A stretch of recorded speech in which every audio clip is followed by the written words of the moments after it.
umaga. Good morning, everyone. Yes. Sir, kunin lang po namin yung reactions niyo regarding Yung? reactions niyo, sir, regarding sa allegation po ni former President Duterte regarding sa blank item. He's lying. He's a president. He knows that you cannot pass a GAA without with a blank. He's lying.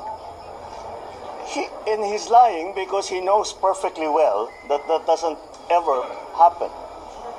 Sa kasaysayan ng buong Pilipinas, hindi pinapayagan na magkaroon ng item ang GAA nang hindi nakalagay kung ano yung project at saka ano yung gastos, ano yung pondo.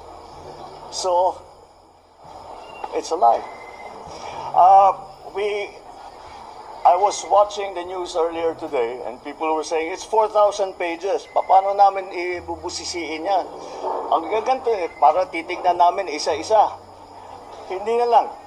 Meron namang kopya that's available on the website of DBM. Tignan ninyo, huwag na ninyo busisihin isa-isa. Hanapin nyo yung sinasabi nila na blank check. Tignan ninyo kung meron kahit isa para mapatunayan na tama ang sinasabi ko, kasinungalingan yan. That's my reaction. Sir, regarding po sa possible extension ni PNP Chief Marbil, meron po bang ganitong plano, sir? Well, there is a very strong argument that it would not be good for stability, especially to change Chief PNP in the middle of a campaign period and then approaching an election period.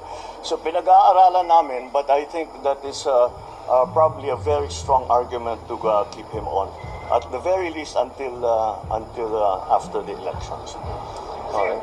Sir, may recommendation po ang MMDA to shorten yung pasok sa government agencies sa Metro Manila to ease the traffic from 7 a.m. to 4 p.m. Yes, I saw that. Well, we're studying it. If it works, we'll do it.